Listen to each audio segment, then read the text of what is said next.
Sir మీరు వ్యవసాయ కార్మిక సంఘం కదా. ఈ కారుమూరి నాగేశ్వరరావు కదా కొత్తలో ఆ ప్రభుత్వం వచ్చిన కొత్తలో రైతులు ఏదో సమస్య ఏదో చెప్పుకోవడానికి వెళ్ళినప్పుడు ఒక మాట ఏదో టక్ పని నోరు జారి ముద్దుగా అన్నానని చెప్పేసి రెండో రోజు కవరింగ్ ఇచ్చాడు. నాకు గుర్తులేదు, ఇతనే అనుకుంటా కదా.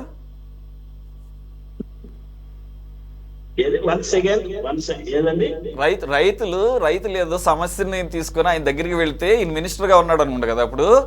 అప్పుడు రైతులను పట్టుకొని టక్మని నోరు ఏదో జారాడు.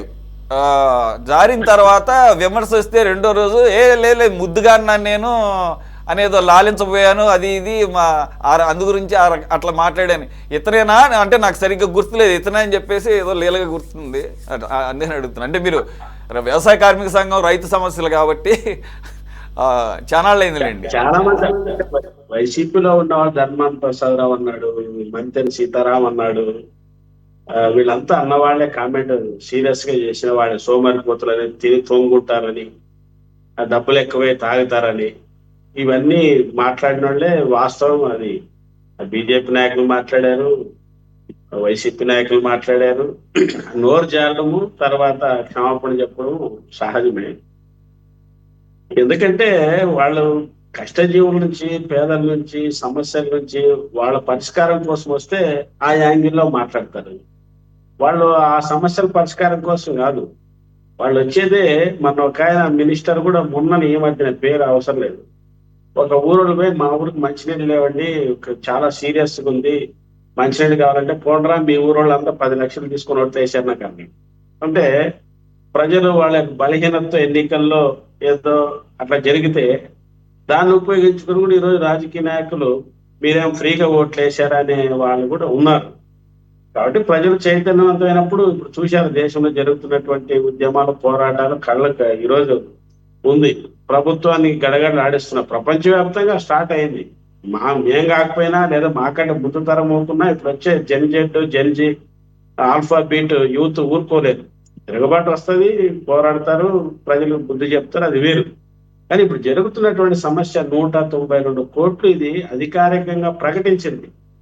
నాకు తెలిసి కిలోమీటర్కి ఒకేసారి 19 రూపాయల 58 నుంచి 32 రూపాయల 68 పెంచుకున్నారు. అంటే 13 రూపాయలు ఒకేసారి ఏకపక్షంగా.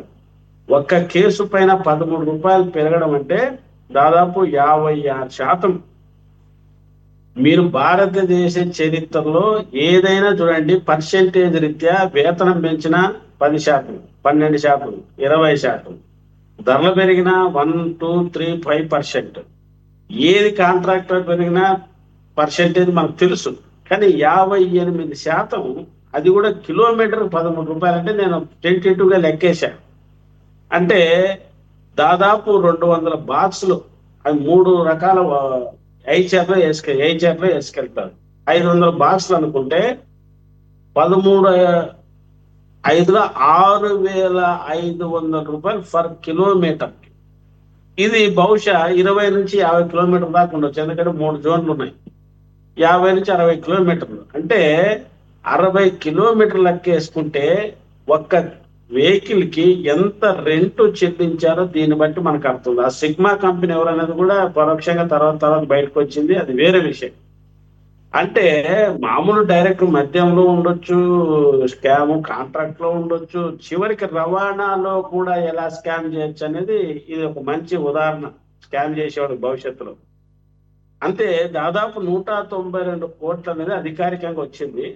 దాదాపు 300 నుంచి 400 కోట్లు ఉంటుందని దీని అంచనా. అందుకోసమే జాయింట్ కలెక్టర్ సమక్షంలో సరఫరా చేయాల్సినటువంటి మద్యాన్ని డైరెక్ట్ గా కార్పొరేషన్ లో తీసుకున్నారు. ఇది కూడా మరి మనకు తెలియదేం కాదు. అంటే జాయింట్ కలెక్టర్ సమక్షంలో ఉంటే కొన్ని పరిమితులు, పద్ధతులు ఉంటాయి కాబట్టి నేరుగా. ఇంకా మద్యం గురించి చాలా చర్చించాం. లిక్విడ్ క్యాష్, అంత డైరెక్ట్ గా లిక్విడ్ క్యాష్ చేసింది కూడా బహుశా ఇదే. అంటే మద్యం కుంభకోణం అనేది 1000 కోట్ల జరిగింది అనేది వాస్తవం.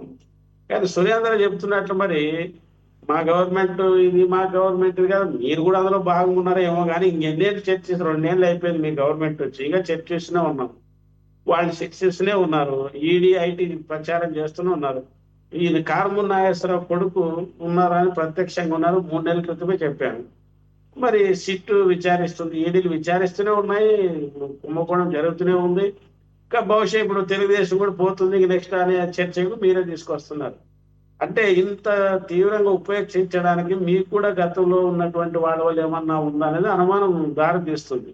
అందుకోసం సీరియస్ గా మీ గవర్నమెంట్ లో నిజంగా చిత్తశుద్ధి ఉంటే ఎవరైతే దోషులున్నారో వాళ్ళ మీద చేయాలి. ఇప్పుడు భూ కుంభకోణాలు కూడా ఇప్పుడు చంద్రబాబు నాయుడు గారు ఏం చెప్పారు, అధికారంలోకి వచ్చిన వెంటనే 7 లక్షల ఎకరాలు వైసీపీ వాళ్ళు అందరూ ఆక్యుపై చేశారు, దాన్ని బయటకు తీసి పేదలకు ఇస్తామన్నారు. దాదాపు రెవెన్యూ సదస్సులకు 100 కోట్లు ఖర్చు చేశారు. ఒక్క ఎకరం తీసింది లేదు, ఒక పేదవానికి ఇచ్చింది లేదు. నిన్న మొన్న మనం చూసాం, మాజీ స్పీకరు లేదా మినిస్టరు 100 ఎకరాలు ఎలా కొల్లగొడుతున్నారో కబ్జా చేస్తున్నారో చూస్తున్నారు. అంటే గవర్నమెంట్ వచ్చిన మీరు బెదిరించి వాళ్ళని ఏమైనా లొంగ తీసుకోవడానికి ప్రయత్నం చేస్తున్నారా, నిజమైన దోషుల్ని శిక్షించడానికి ప్రజలకు న్యాయం చేయడానికి చేస్తున్నారా అనుమానాస్పదంగా ఉంది. అంటే వాళ్ళని భయపెట్టి లొంగ తీసుకోవడానికే మీరు ప్రయత్నం చేస్తున్నారు అన్నట్లు తప్ప నిజమైన దోషులను శిక్షించి వాళ్ళ జైలుకి పంపించి వాళ్ళ సంగతి తెలిసేటట్లు మాకు కనపడలేదు. ఎందుకంటే నీ మాటల్లో అదే కనపడుతుంది, మీరు చెప్పే దాంట్లో అదే కనపడుతుంది. అందుకోసమే ఇది మామూలు స్కామ్ కాదు. మద్యం A to Z, సీసాలు టెండర్ నుంచి మొదలుకుంటే సరఫరా దాకా పెద్ద ఎత్తున కుంభకోణం జరిగిందనేది వాస్తవం. మరి ఇంకెప్పుడు చర్యలు అయిపోయి 2 ఏళ్ళు, 2 ఏళ్ళు అయితే ఎన్నికలు వేడి వస్తుంది, ఎవరు జోలికి పోరు. మరి అప్పుడు మా గవర్నమెంట్ వస్తే మాఫీ చేసుకుంటారు, వాళ్ళకి ధైర్యం ఇస్తారు. అంటే అంతిమంగా చివరికి మిగిలేది ప్రజలకు నష్టం. పోయింది 100 మంది 1000 మంది చనిపోయారు ఈ కల్తీ మద్యం వల్ల, ఈ దుర్మార్గం వల్ల. అంతిమంగా లాస్ అయ్యేది పేదలు. అందుకోసమే ఈ సరఫరాలో స్పష్టంగా 56% రేట్లు పెంచారు. ఏ బేసిక్ పే రేట్లు పెంచారు. సిగ్మా కంపెనీ నోడు ఎవరు మీకు తెలుసు, అందరికీ తెలుసు. ఆ కంపెనీకి ఎందుకు ఇచ్చారు, మొత్తం సరఫరా చేయడానికి. కారమూరి నాగేశ్వరరావు గారు కొడుకు హైదరాబాద్ నుండి ఆయన మీద ఆ ఈడీ చేసింది, ఇంటి మీద అటాక్ చేశారు. ఇప్పటిదాకా ఏం జరిగిందో ప్రజలకు మీకు చెప్పలేదు. అందుకోసమే ఈ సరఫరాలో జరిగినటువంటి కుంభకోణం కోట్లు, మీరు చెప్పింది 192 కోట్లు కాదు, ఇది 300 నుంచి 400 కోట్లు సరఫరాలోనే. మిగిలిన దాంట్లో ఎంత ఉందనేది అది అందరికి తెలిసిన విషయం.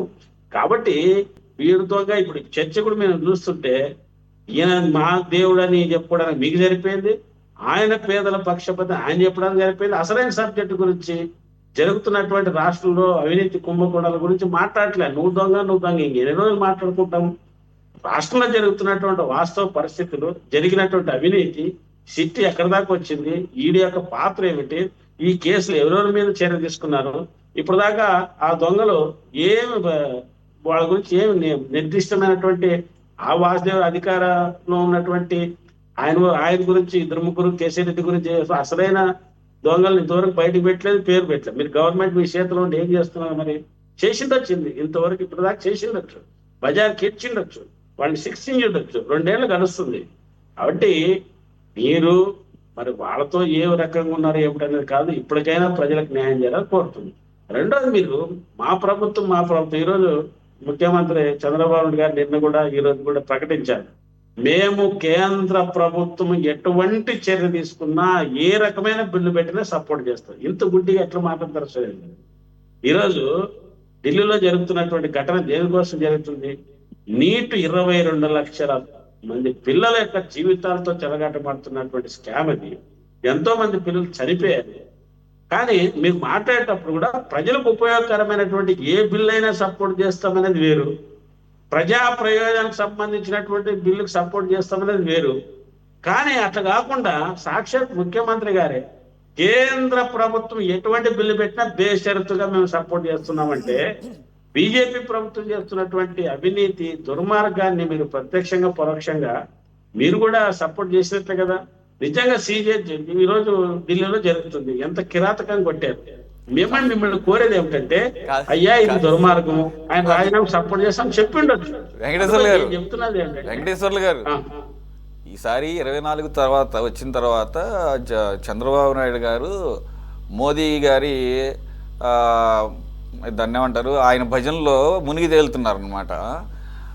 దానిలో భాగంగా ఈ మాటలు వచ్చుంటే ఈసారి అని అనుకుంటా ఈ బిల్ కూడా పెట్టబోతున్నట్టున్నారు. మరి ఆయన దృష్టికి రాలేదని నేను అనుకోవట్లేదు, ఒక ముఖ్యమంత్రిగా, అందులో సీనియర్ పొలిటికల్ లీడరు. ఏంటది, 30 రోజులు గనక ప్రజాప్రతినిధులు గనక జైల్లో ఉంటే వారికి అనర్హత వేటు.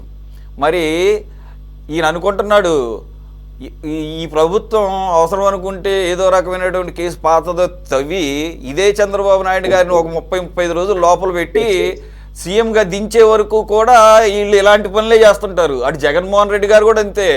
జగన్మోహన్ రెడ్డి గారు అయితే ఇప్పుడు కాదు ఎప్పుడు కూడా పార్లమెంట్ సెషన్ బిగిన్ అవటంతో ముందుగానే, అంటే గతంలో అయితే ఢిల్లీ వ్యవహారాలన్నీ విజయసాయిరెడ్డి చూసేవాడు, ట్వీట్ చేసేవాడు అనమాట ఇంకా సెషన్ స్టార్ట్ అవ్వకముందే.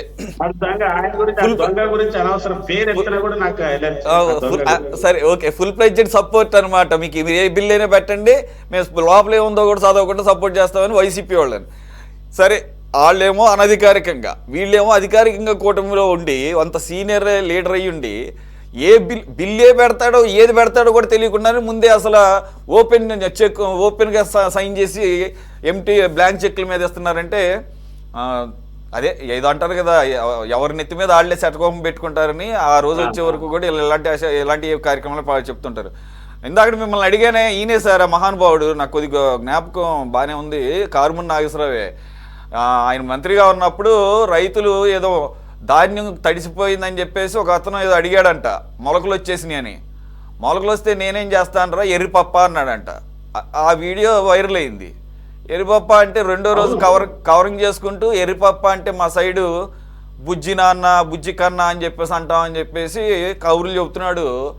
ఇప్పుడు మరి కొడుకు ఈ ఎర్రిపప్ప పనులు చేశాడు, మరి ఖచ్చితంగా మనం అనొచ్చు కదా. ఇప్పుడు ఎర్రిపప్ప పని చేయలే, ప్రభుత్వాన్ని ప్రజలు ఎర్రిపప్ప చేసి దొంగ పని చేశారు. వాడు ఎర్రిపప్పు ఎందుకంటే ఎర్రిపప్పు ప్రజలు ఎర్రిపప్పు చేసి వీళ్ళు అనుకొని అమాయకులు అనుకొని స్కాన్ చేశాడు. కొడుకుని డైరెక్ట్ ఫీల్డ్ కి దింపాడు కాబట్టి హైదరాబాద్ లో జరిగినటువంటి నాటకం ఇవన్నీ మనకు తెలుసు. ఆ కారుమూరి నాగేశ్వరరావు ఏనాడు ప్రజల్లో పేదల్లో లేడు, నాకు తెలిసి ఏనాడు ప్రజా ఉద్యమాల్లో లేడు, ఎక్కడ ప్రజలకు మేలు చేసిన చరిత్ర లేదు. అందుకోసమే జగన్మోహన్ రెడ్డి ఆయన ఎలా ఎంచుకున్నాడో మనకు తెలుసు. మాజీ ముఖ్యమంత్రి నారాయణ స్వామి కూడా తీసేసి ఎవరు సంస్థలో ఎవరు బాగా పనిచేస్తారో అడ్డగోలుగా ఎవరు చేస్తారో పెట్టుకున్నాడు కాబట్టి ఆ పద్ధతిలో చేశారు. అది అందరూ ఆ రోజు విమర్శ చేశారు. ఆయన కూడా గతంలో మీకు తెలిసే ఉంటది, నారాయణ స్వామి దీనికి ఎక్సైజ్ మినిస్టర్ గా ఫస్ట్ ఆయన ఏదో 1-2 అభ్యంతరం తెలిపడం, తర్వాత మార్చారు. ఇవన్నీ మీకు తెలియదు కానీ గ్రామీణాభివృద్ధి శాఖగా పనిచేశాడు. పరమ వేస్ట్ గా ఆయనకి ఏమీ తెలియదు. ఉపాధి హామీ గురించి అదే మాట్లాడాడు, సోమరిపోతులు అన్నాడు, ఎర్రిపప్పులు అన్నాడు. ఇప్పుడు ప్రజలు ఎర్రిపప్పులు అనుకున్నారు కాబట్టి ఎవడు చూడలేదు అనుకొని పిల్లి కదా పాలు తాగినట్లు అనుకున్నాడు. ఇప్పుడు దొరికిపోయాడు. నేనేమంటున్నానంటే ఎన్ని రోజులు ఈ చర్చలు, ఎన్ని రోజులు ఈ విచారణలు చేస్తారు? అట్లాంటి దొంగల్ని సీరియస్ గా చట్టం వెళ్తే ఏం చేయాలో అది చేయండి అని మేము డిమాండ్ చేస్తున్నాం. గతంలో చేసాం, ఇప్పుడు చెప్తాం, భవిష్యత్తులో కూడా ఏ పార్టీ అయినా ఎవరైనా తప్పు చేస్తే మా పార్టీగా కానీ మేము ఉపేక్షించే సమస్య లేదు. అదే టైంలోనే చంద్రబాబు నాయుడు కూడా ఏం చెప్తా ఉంటే ఇప్పుడు 5 బిల్లులు పెట్టిపోతున్నారు అధికారికంగా ప్రకటించి. అందులో 30 రోజులు ముఖ్యమంత్రి ప్రధానమంత్రి ఎవడైనా 30 రోజులు జైల్లో ఉంటే అనపడది. మీరు చెప్పింది ఎగ్జాక్ట్ 100%. జగన్మోహన్ రెడ్డిని చంద్రబాబుని గుప్పిట్లో పెట్టుకోవడానికి కూడా ఈ ప్రయత్నం బీజేపీ చేస్తున్న డ్రామా. దాంతో పాటు పునర్విభజన బిల్లు, మహిళా బిల్లు, ఇవన్నీ బీజేపీ ఎంత అక్రమంగా తృణమూలని అందరిని ఎట్లా లాక్కున్నదో 1/3 మెజార్టీ చేసుకోవడానికి ప్రయత్నం చేస్తుంది. ఇప్పుడు బీజేపీకి చుక్కలు చూపిస్తున్నాయి. ప్రజా ఉద్యమాలే బీజేపీని దించుతాయి. ఆ పాపం తెలుగుదేశం పవన్ కళ్యాణ్ కూడా చుట్టుకోక తప్పదు. అందుకోసం వాడు ఇప్పుడే మేల్కొని బేషరతుగా వదిలేసి అయ్యా మేము మీ చేసే తప్పులు మేము ఉపేక్షించామంటే ప్రజలు వాడిని కూడా అయ్యో వీళ్ళు చెప్తూనే ఉన్నారు అని ప్రజలు క్షమిస్తారు. లేదంటే బీజేపీతో పాటు మిమ్మల్ని కూడా బంగాళాఖాతంలో కలుపుతారు. అది మీ చేతిలో ఉంది. కాబట్టి 11 సీట్లు జగన్కి ఇచ్చారు, మాకు ఇచ్చారు. మిమ్మల్ని నమ్మే కదా అన్ని సీట్లు ఇచ్చారు. మీరు బాగా చేస్తారనే కదా అన్ని ఇచ్చారు. జగన్మోహన్ రెడ్డి కిరాతకంగా చేసాడు కాబట్టి ఇంటికి పంపారు. మరి అది పునరావృతం మీకు రివర్స్ కావచ్చు, 11 మీకు రావచ్చు. కాబట్టి మీరు మేల్కొంటే మంచిది, మేల్కోకపోతే బీజేపీ ఎక్కువ ఇంకా అయిపోయింది. దేశంలో బీజేపీ సంగతి తెలుస్తారు. అందుకోసం బీజేపీ 2029 నాటికి ఈ చట్టాన్ని అన్ని మార్చి మొత్తం మీద రాజ్యాంగాన్ని కూడా సవరణ మార్చి మీకు కేంద్ర అంత యూనివర్సిటీ ఎన్నికలు ఎందుకోసం బీజేపీ తెచ్చేది దానికోసం. బీజేపీని నమ్మినటువంటి లాస్ట్ కి చివరి మాట, బీజేపీని నమ్మినటువంటి పార్టీ ఏది బతికి బట్ట కట్టలేదు. మీకు జరిగేది కూడా రేపు అదే, తృణమూలకి ఏం జరిగేదో మీకు కూడా జరుగుతుంది. ఆ పరిస్థితి మీరు తీసుకురావద్దండి. మీకు అనుభవం కలిగినటువంటి ముఖ్యమంత్రి గారు, మీరందరూ చెప్పండి ఆయనకి. ఆ గుడ్డిగా రైట్. ఎనీవే శివసేన 3 మొక్కలు చేశారు లేటెస్ట్గా. ఇప్పుడు అది కూడా దాన్ని కూడా స్పీకర్ ఆమోదించాడు. ఇది లేటెస్ట్ ఎగ్జాంపుల్. సరే, ఇవన్నీ ఆయనకి తెలియనంత వాళ్ళేం కదా, ఆయన చాలా సీనియర్ మోస్ట్ లీడరు.